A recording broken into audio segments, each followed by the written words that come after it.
So today we're playing some Rusko, the Clockmaster, and that might have been a concession because people don't want to play against it.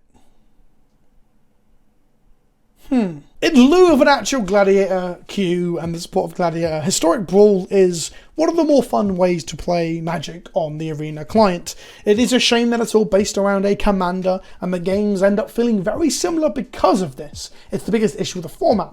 But if you're willing to accept that the game plans revolve around the commanders, it's still a fun singleton format. This is the most broken deck in the format right now. This is Rusko Clockmaker, or as I'm going to call him for the rest of this video. Can I swear yet? Are we a minute in? I'm going to call him Rusko the Clock. If that was censored, it's because we're not over a minute into the video yet and I can't say naughty words. He is a 4-mana human artificer legendary creature with a really funny piece of art. I love this. It's like wholesome. I say funny, I'm not mocking old people here. It's wholesome that he's just an old dude with some cogs and some glasses, and he absolutely slaps. He is a 3 power, 3 toughness, and when he enters the battlefield, he conjures a card named Midnight Clock onto the battlefield. Conjure means it creates the card and it exists as an object within the game. It's a digital only mechanic. That means if the Midnight Clock is destroyed or bounced, it will sit in hand or go to the graveyard. Whenever you cast a non-creature spell, put an hour counter on each permanent you control named Midnight Clock, and each opponent you loses 1 life and you gain 1 life. Midnight Clock is a 3-mana artifact from Throne of Eldraine that taps to add blue. But beyond that, it also has 3 mana, put an hour counter on Midnight Clock, and at the beginning of each upkeep, yours and your opponent's put an hour counter on Midnight Clock. And then when the 12th hour strikes, when the 12th counter goes on, the clock strikes 12. Just like in Cinderella, the magic wears off. And by that I mean the magic wears off for your opponent. You exile Midnight Clock, you shuffle your graveyard and library together, and you draw a fresh 7. And thus begins the torment for your opponent. Now, I have been known to be hyperbolic about how good decks are and how powerful cards are, but I'm not joking when I think this might be the most powerful commander they've ever printed onto Arena. This is an alchemy only card because of the digital mechanic, so it's not available in paper, it's not in normal commander, and it's not on Magic the Gathering Online. We are not talking quite Loris or Oko levels of broken because it's not really affecting any formats barring Historic Brawl. I don't know if there's a historic deck playing this, I doubt it, but it's very, very good in Historic Brawl. The aim of the game is to play Rusko out off of mana rocks and spells like Dark Ritual, for example, immediately generating a Midnight Clock. The clock itself comes into play untapped. There's a trigger they can respond to before the clock's there, but once the clock is there, you can use that blue mana to Essence Flux him, to flicker him and create another clock. You can Swan Song their removal spell. You can offer You Can't Refuse their removal spell. At this point, you then play a lot of basically control cards, cast downs, go for the throats, heartless acts, removal spells. Then you have counter spells like actual counter spell, censor, drown in the lock. You are incentivized to just fire off your 1-for-1 trading counter spells and removal, because eventually that clock will hit 12 and you will draw 7 cards. And because we're flickering him, because we're copying him, because we've got Thassa Deep Dweller and Displacer Kit, and sometimes every spell you're casting, you're flickering him and creating another clock. You are recycling your hand like every other turn. This deck is the control deck in Magic that never runs out of cards if the engine is online. More so than any control deck I've ever played in any other format. Beyond that, Sheoldred, for example, will gain you a ton of life as you draw cards. Sheoldred is just a nuts magic card in general. But the real powerful parts of the deck is when you get into the other broken card. Rusko is beyond fucking busted. But Paradox Engine rears its dirty little head again, and I kind of love it. I just want to go out of my way to say this right now. Paradox Engine is becoming, or has become over time, one of my favourite Magic cards of all time. It is really fun to unload with Paradox Engine. The problem with Paradox Engine is A, it is really fun, but it's fun for one person and one person only. It is a fun vacuum. It is the fact that there is only so much Magic that can be played, and the person with the Paradox Engine in play is playing all of it, and everyone else at the table has to watch. And 2, it will go infinite with anything. With a ham sandwich, with a spanner, with a wet fart. You can have a tissue full of cum, and Paradox Engine will go infinite with it. The infinite combo that you'll see, that is like the crux of the deck in a way, and you can probably play more tutors to get, like Grim Tutor is illegal in the format. Paradox Engine plus Ace Flux Reservoir, known entity, right? 2 mana rocks plus that means you're generating 2 mana every spell you cast. But the card that like really facilitates all of that is the Tome of the Infinite. Another card from the alchemy only, the digitally online only cards that I quite like. A 3 mana book that has some of the most powerful 1-drop spells in all of Magic within it. Ponder, Forcebite, Dark Ritual, Duress, Lightning Bolt, Assault Stroke, Giant Growth, Fog, Swords of Plowshares, and of course everyone's favourite, Light of Hope. Anyway, for 1 mana, you activate it, you get one of these spells that can cast any colour of mana. So if you have 2 rocks in play in the Paradox Engine, you are making a spell, casting it, and going infinite. You are casting infinite spells, which of course with Flux Reservoir means they die. With Rusko, it means they die. Keep in mind that Rusko's extra text, when it pings them for 1 whenever you cast a spell, a non-creature spell, it may put an hour counter on each midnight clock you have, but it does not require the counter to go on to do the 1 damage and gain you 1 life. That is a separate line of text. There is just so many weird things with this. The midnight clock could have come into play tapped, or it could have gone to hand. It could have been a kicker effect to get the midnight clock. It could have had a requirement that you already have Metalcraft, for example. It could be that it just doesn't ping your opponent and heal you every time you cast a non-creature spell. There are so many things they could have done to not make this broken. And I think that's one of the problems with digitally built cards. They're designed around being fixed later, not around going into an ecosystem and not completely shitting all over it, like defecating hot diarrhea all over the format. This deck is not fun to play against. This video was originally going to be the First Sliver, which is something I might make later in the week or next week.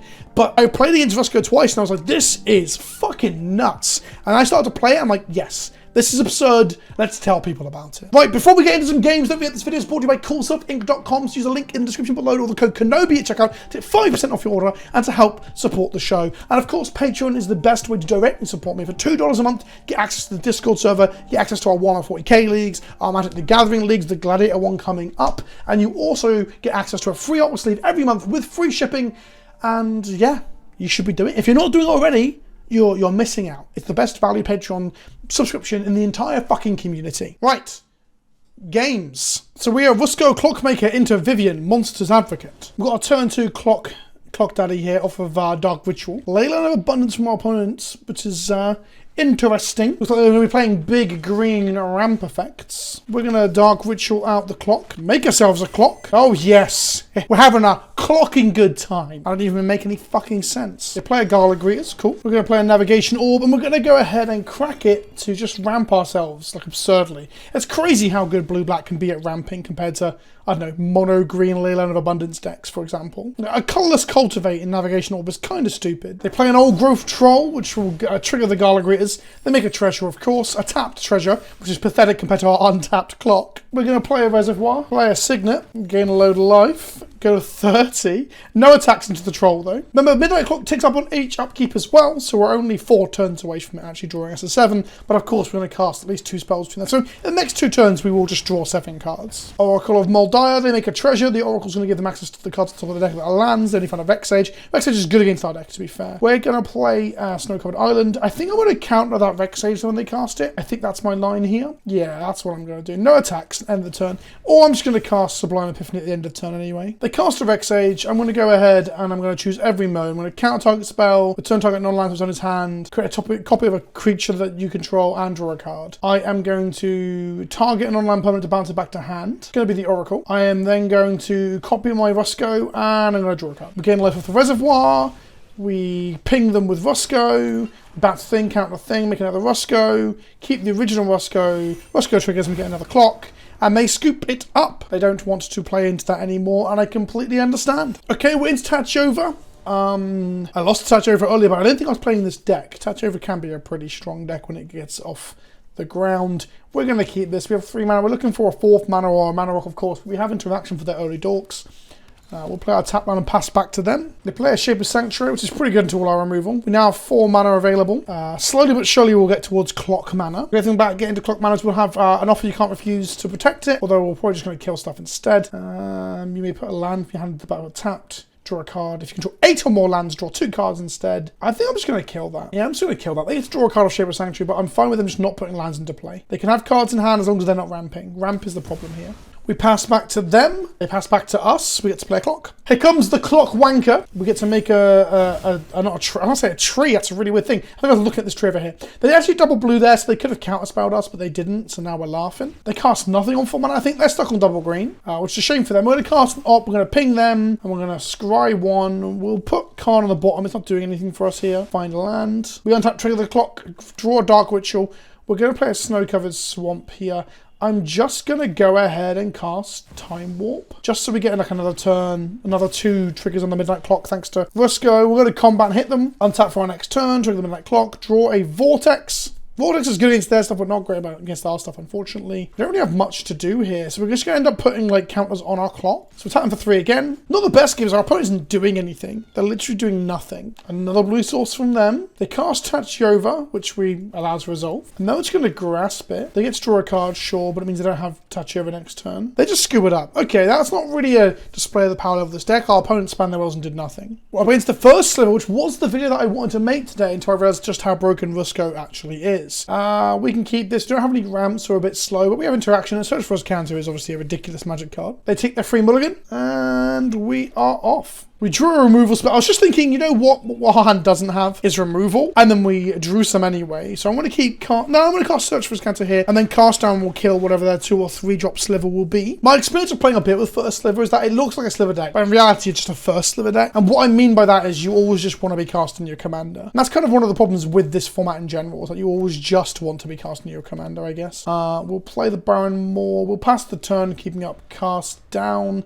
Just checking that it is instant. Sometimes the newer removal spells I get confused with. We get the +1/+1 Sliver here. A 3rd land drop tapped, and then we're just going to cast down the Dregscape Sliver. It does have Unearth itself. It does get other Slivers unearthed, but we're just going to keep the Sliver count low. So first counter, we find a land, we keep it on top. This is MDFC lands. We're going to bolt ourselves for 3 life. And then we're going to play Rusko the Clockmaker. It generates a clock, which is kind of mad, really. Paying like 4 mana for 7 mana's worth of spells. 7 mana's worth of spells that gives you a refund of 1 mana. It's got the go loss problem. I'll probably talk more about that in a moment as we talk about like the problems with Rusko itself. But the fact that it gives you mana is much like what go loss did. But go loss gives you it tapped, where Rusko gives you on a untapped draw 7. I'm not going to let them destroy anything of mine, so I'm going to counter this. They can have 2 treasure tokens though. We put a counter on here, ping them of course, yada yada yada. And then we untap, we search for his counter to put Dismal Backwater probably on top.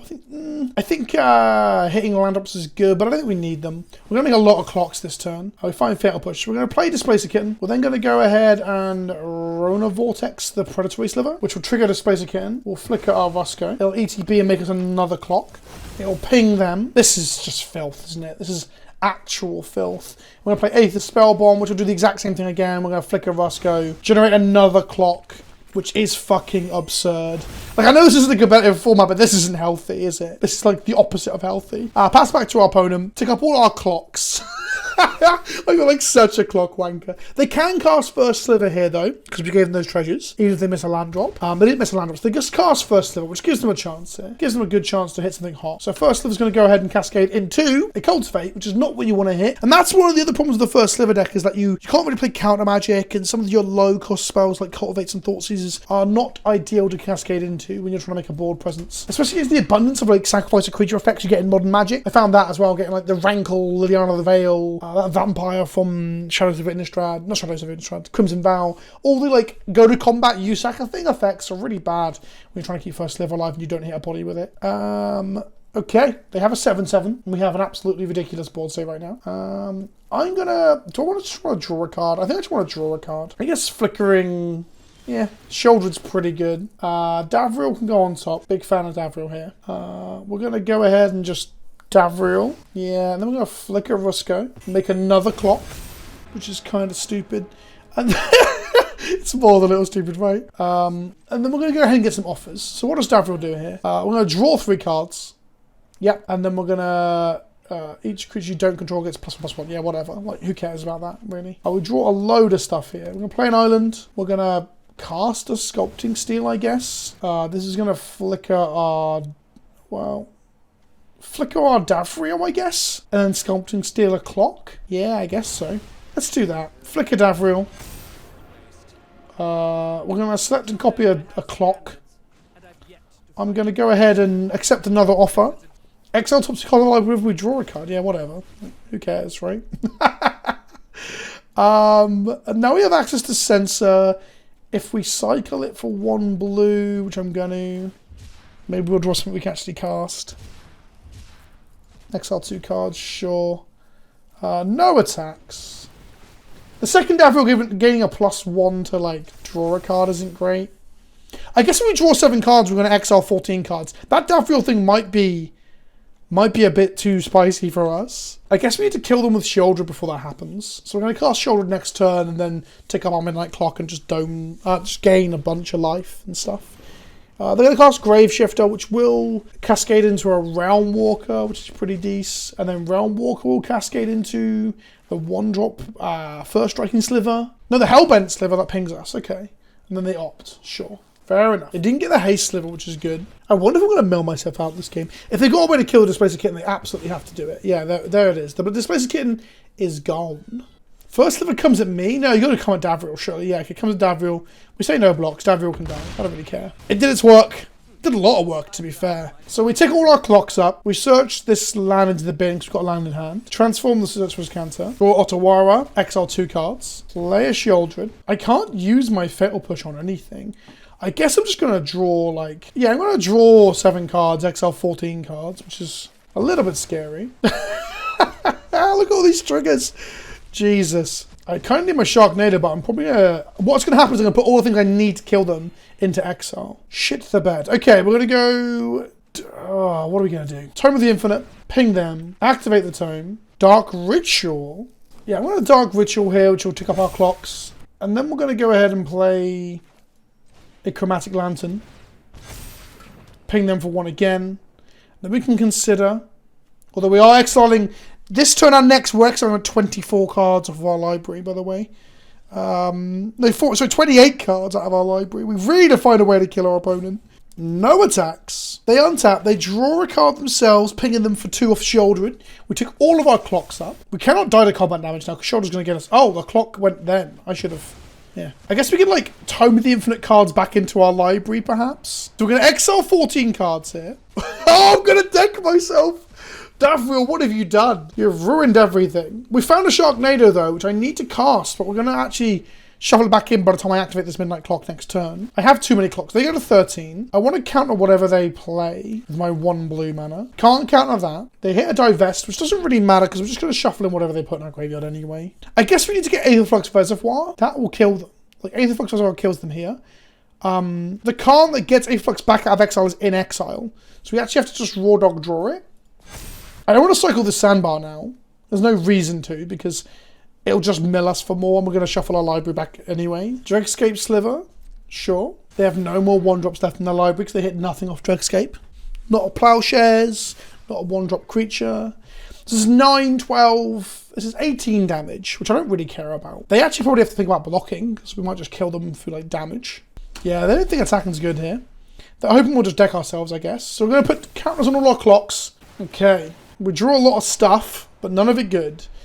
And now we don't want to exile Aetherflux Reservoir. I need to draw Aetherflux Reservoir real bad. It appears to still be in our deck at first glance. We're going to activate our Tome. I really don't know what I'm doing here to actually end the game. We draw a Salt Strobe. Pretty good, maybe. Play a Teferi. They're going to counter my Teferi? Yeah, okay. That seems good, because we don't get the massive body of our Teferi now. We go to combat and we attack, because doing damage to them is good here. Play a land. I really should have made sure I could Wrath after that combat, but here we are. And they're going to cycle Tekanuma to put Sheoldred back in my hand, which is actually stupid, come to think of it, because I'm just going to cycle it back into my library in a second anyway. I think I've really dug myself a hole here, comment section. I did not draw a Reservoir, and now I'm exiling, like, the rest of my library.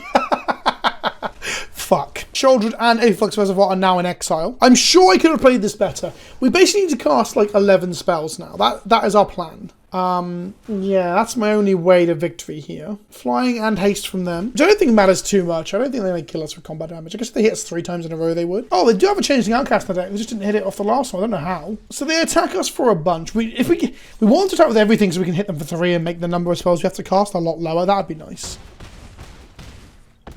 We only get to cast 1 spell on our turn before the Midnight Clock does its thing. Okay, so we exile loads of cards now. Right, I think I'm going to start countering my own spells. So we're going to cast Ugin. I'm then going to Disdainful Stroke my own Ugin. I'm then going to disallow my own Disdainful Stroke. And this will then trigger the clock, shuffle us in. We have no more clocks left, so we're not drawing any more 7s, but we're exiling 14 cards here. Davriel, what are you doing to me? Right, 1 card left in our library. So we can't uptick the Ugin. That doesn't work here. We can go Mox Amber, ping them for 1 down to 7. And then we have access to push now, which doesn't really do anything. I guess we're going to destroy a opponent that's got more than one colour. Maybe the First Sliver, yeah, why not? Wait, what? Oh, I didn't pay for Diffusion Sliver. Right, okay, we'll pass back to them. We are not going to attack, because they can group block it down, and then we have a win con. We're going to pass back to them. Next turn, we exile our entire library, and then we've got to do 7 points of damage to them. We can only cast 5 spells. I guess 6 with our tome as well. 7 if I activate the tome now. And we got a Paradox Engine. As long as I don't gain life, I think we can do this. And as long as I don't kill my Rusko as well. If they kill Ugin, maybe I can't, because then I have to cast Paradox Engine for its full value. Explore from our opponent. Firemind's Vessel from our opponent. They didn't swing with anything. Okay, interesting. Activate our tome. Draw a Dark Ritual. Pass to our turn. We draw our card for turn. We exile 2 cards, which we can't do. Okay, we now have to, like, pop off, I guess. So we're going to go black, blue, and blue. We're going to go colourless over here. Activate this. Putting a spell in our hand. We're going to cast Paradox Engine. Untapping all of our stuff. We're then, well, we're going to untap all our stuff now by casting Dark Ritual, untap all our things, make 3 mana. We go blue, black, blue, activate this. I think we got it because we've got like an infinite loop of spells now. I think we just about kill them, which is kind of absurd, really. I'm then going to go ahead and cast Dark Ritual again, untapping all our stuff, pinging them for 1. We're going to go black, blue, green, activate this. Then we're going to go gain 4 life, untap all our stuff, duress them. What you got, opponent? Cold Steel Heart, in the bin it goes. Then we're going to cast Fatal Push, holding priority, target your haste thing. I'm going to resolve and pay, and they're dead. Even when you fuck it up, chat. Comment section even. You're not chat, we're not on Twitch. Even when you fuck it up, even when you dig yourself a hole with Davriel's bargains, you still win.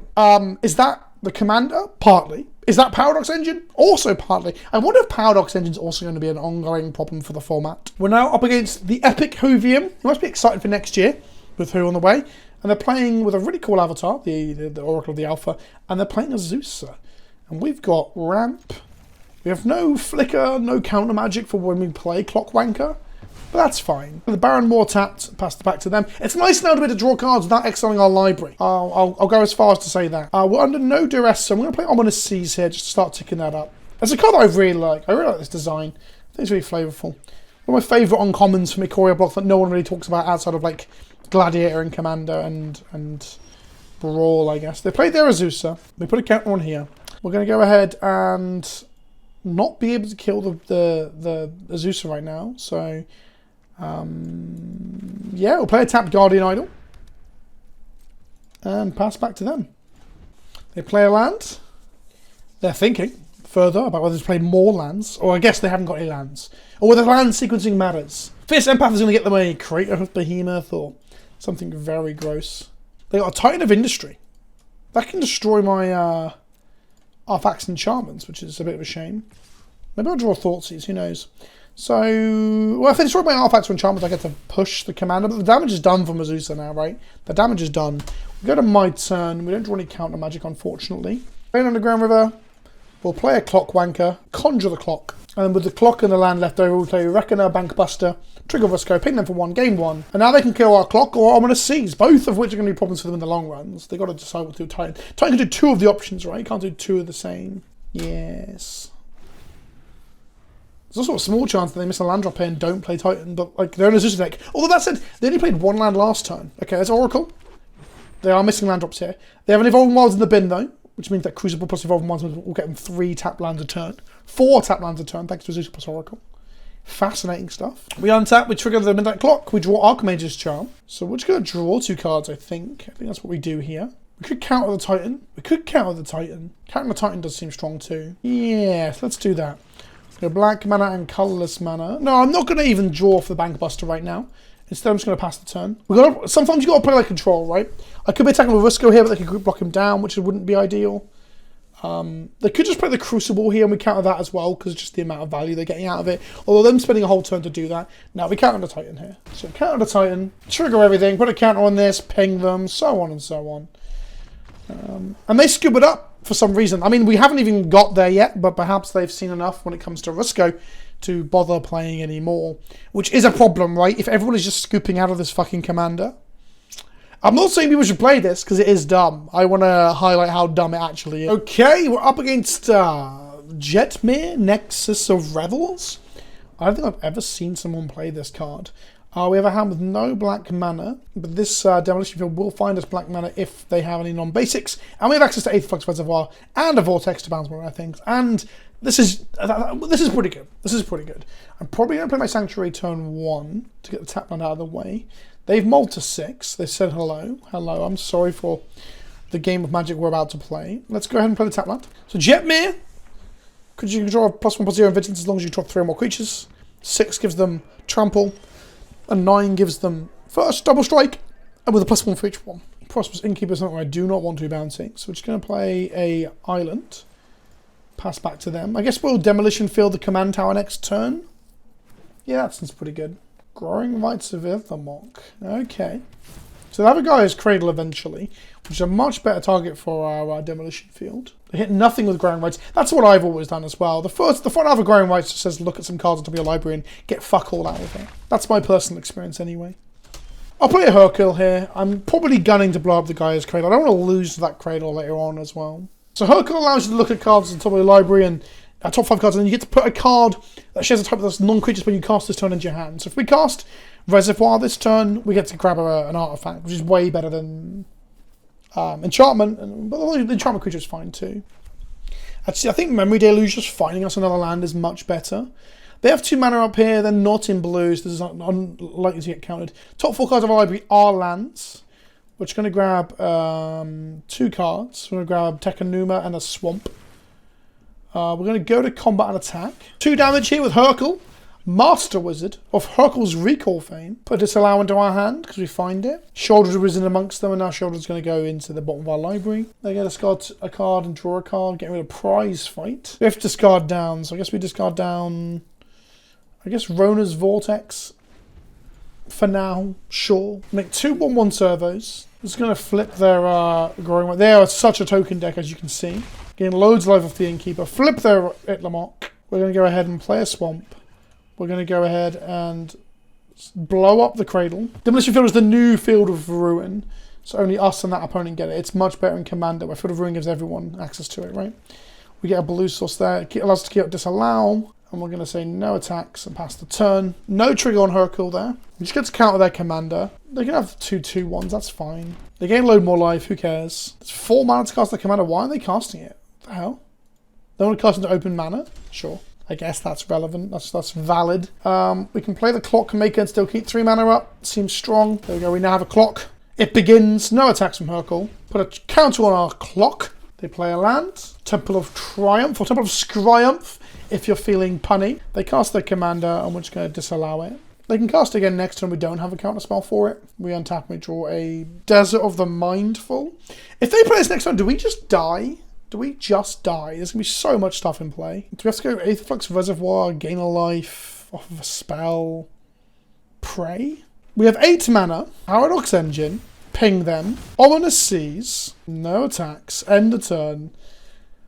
We get to put a Mox Amber into our hand, which is pretty decent for next turn, but I think they attack us with like 1 billion damage here. We block 2 of them and just die. Is that how this works? God, I wish I could counter that. +2 to all their creatures, and they all get double strike. We're going to go, so, fucking hell, 10, 20, it's 23 damage, right? 6 is 12, another 8 is 20, 23 damage. I can take 23 damage, no blocks. Easy game, my turn. Right, it's going to be a good turn now. I don't know how good it's going to be, actually, if you look at like what we've got. We're going to make a blue mana. Cast a Mox Amber. We're going to make a blue mana and make a blue mana. Cast a Reservoir. Cycle the Desert of the Mindful. Find a Tome of the Infinite, which is pretty good here. Cast it. We want to get Plowshares off the Tome, don't we? If we can. This ain't good game, but I don't think it's a good game just yet. Make a Giant Growth. Is every spell in the Tome 1 mana? Because if it is, that's kind of dumb. It is, isn't it? It is. It's just infinite. Okay, cool. Hitting the Tome of the Infinite was actually insane there. 2 mana rocks plus that, I guess. So we're going to fog this turn. Untap our stuff again. Gain a load of life. Shuffle our library and hand in. No Midnight Clock anymore. But it doesn't really matter. Go... Swamp. Oh, actually, it does matter. We need a Midnight Swamp. We need a Midnight Clock. Oh, shit on it. Losing the Midnight Clock actually gets us less mana here. We find a Light of Hope. We cast a Light of Hope for 4 life. Go to 31. Make a blue mana. Make a spell. Draw a Light of Hope. Cast it for +4/+4. Go to 43, and now we're close. Activate the Tome. It's actually really close. Draw the Fog. Cast the Fog. Potential combat damage this turn. Go to 52, and now we just reservoir them in the face. Yeah, good game. Good game. That was close. Yeah, it was close. I guess if I blocked in any way, I could have blocked Hercule, actually. It would have been perfectly fine. We're up against Liliana of the Veil. I forgot you can play Planeswalkers in your command slot. You don't see it very often. Liliana is an interesting one to have in your command zone. We're going to keep this off the strength of Narset, Archmage Charm, and Counterspell. We're not playing Rusko without drawing another mana source, but I'm sure we'll find one. There's one. Play Grave Tapped, pass the turn. We should have played the Desert the Mindful first, actually, to be honest. That was a punt. I fucked that up. They're going to reveal our hand and take a card away from probably Counterspell so they can play Lily next turn, I'd imagine. Oh, they took the Mana Rock. Maybe they do not like to play into Paradox Engine Mana Rocks. That is also fair. Nothing from them. They pass back to us. They don't want to cast Lily into Counterspell that they know about. We'll play a Snow-Covered Island here. Playing the tap land makes sense.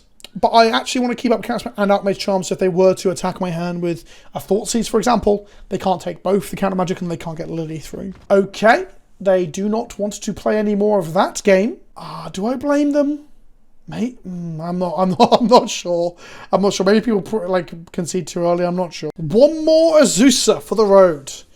I assume Azusa's pretty strong. She's very strong in other formats. We're going to keep this. I can't actually cast Counterspell right now, but we're actually skewed towards blue sources, so I'm assuming we'll draw one at some point this game. Although having a dead card in opening hand is a bit weird. Nothing from them, which is good, because now we have access to both Wash Away and Censor. Wash Away is basically counter-target commander for 1 mana, or for 3 mana counter on anything. Nothing from them. We're going to go Swamp. If that was a blue source, we could have Dark Ritual into the clock and kept up Censor. I guess we can, because then it makes the clock, doesn't it? Yeah, we're going to Dark Ritual here, make a blue, and cast Rusko. This will make a clock that creates blue, unless they have a 2 green mana Artifact Destruction spell to hit me with at the end of turn, which we can then still protect with our Censor. No. This reminds me of Initiative in many ways, because the clock ticks up to, a draw 7. So once you've deployed it, it's like a slightly more interactive initiative. I wonder if Censor was the correct line there, because Censor's value goes down as they ramp. I guess I can cycle it. But Wash Away is always good at their commander. Khan, the Great Creator. I guess I might just copy my own Midnight Clock and keep up a counter spell. Yeah, that seems good. We now have 2 clocks. Attack them for 3. Protect the king. Protect the clock. Wanker. This is the kind of magic that I hate to play in videos against this kind of deck. I don't mind playing it myself. They tapped out, missed the land drop, we censor this, ping them for 1. Do not pass go, do not collect £200, whatever the amount of money you collect. There's a Carney Heart Garden for a 0/1. Tap that means it wasn't like a shame that they just did that. This is good at protecting Rusko and countering combo pieces, but not good against the creatures, really. We want to keep up counter spells. So I guess we play Time of the Infinite, ping them, go to combat attack. Will they block with the plant? Just gain 3 life. That's what that landed. If we don't counter spell, we can make a spell off of Tome of the Infinite. Otherwise, we just counter the Azusa again or counter the big threat. They've got 6 mana here. Sorry, 5 mana here. I'm just going to counter it. We're going to reset our hand soon, so firing off our counter spells is basically free. Which is that's just so stupid, isn't it? That firing off counter spells is basically free. And they just scoop here. We play a Khan and reset our hand to 7. I think that's enough. I think you've seen enough Rusko at this point, right? The deck is kind of stupid. The commander is the main problem, with Paradox Engine coming in the close second. Rusko is another go loss. It's a 1 mana cheaper go loss that instead of tutoring for lands, it's not a tutor as such, it instead gives you an untapped mana source that can cast blue spells to protect it, blue spells to interact with your opponent, blue spells to flicker it to further its value, but also that blue mana rock that it gives you eventually draws you 7 cards. So there is then this race to interact with the opponent before they just outdraw you at every opportunity. And because you're drawing 7 and shuffling your library and going back in, it makes cards that add cards to your deck, like Tome of the Infinite, things like Conjure, like Oracle of the Alpha, although I'm not playing it, I don't think. It makes those cards even better too, and it means that you'll re-see cards that you discard to hand attack, discard effects like Bankbuster as well. And then the access to Khan, the Great Creator, means that even when you're exiling your stuff, like if they're exiling your graveyard with like Liliana the Void or whatever, if they're in the Tiny Bones deck or whatever, you can still get the stuff back with Khan. So it doesn't really... The deck is very strong. The commander is very dumb. Part of me wonders...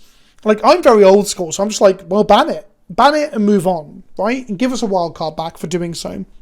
However, they can obviously balance it with nerfing. So they could have the Midnight Clock come into play tapped. They could conjure it to hand, or even worse, into a library. But at that point, I think the card goes from like a really interesting and like the most powerful commander there is to like stone cold unplayable. That's probably too far of an adjustment. Perhaps the text that it pings your opponent for 1 and you gain 1 is too much. Maybe the life gain could be taken away from that to make it not able to stabilize you against aggro. All the damage can be taken away from it to not make it a win con in itself. Although keeping the life gain on it makes it play into the Influx Reservoir plan still. But maybe that's something they do want to keep as a mechanic. I mentioned at the beginning of the video that there's an argument that cards like Rusko are not balanced because they don't need to be. They know they can nerf it later. They can unleash these things and they can cause headaches and upset, distress and frustration for the community and for the player base, and they can fix it in post. As opposed to physical cards like Golos, where they will, you know, test it and then realize that actually the land comes into play tapped. I don't think alchemy is the problem here. I think the digitally designed cards are a lot of fun and I really enjoy playing with them on Arena. I do think that alchemy and new cards are two separate issues in that sense, if that makes sense. Like, cards designed exclusively for digital are still fun, right? Alchemy is a shit show of a format. I do think there is an issue, though, inherent in the fact they won't necessarily balance it up front because they can just fix it at a later date. They can fix it in post. Thanks for watching. I've been Vince, also PleasantKenobi on the internet. Hit that like button. Don't forget to comment down below what you think of Rusko, Historic Brawl, and Arena. I do want to play more Historic, more Explorer, and more Historic Brawl on the channel because I enjoy those formats. So let me know what you'd like to see in the comment section below. And don't forget, if you want to support the channel, the link to Patreon is down below as well. You can get involved with the Discord server, get a free artwork sleeve, and help support the channel. Thanks for watching, and I'll see you all soon. Ta-ta for now.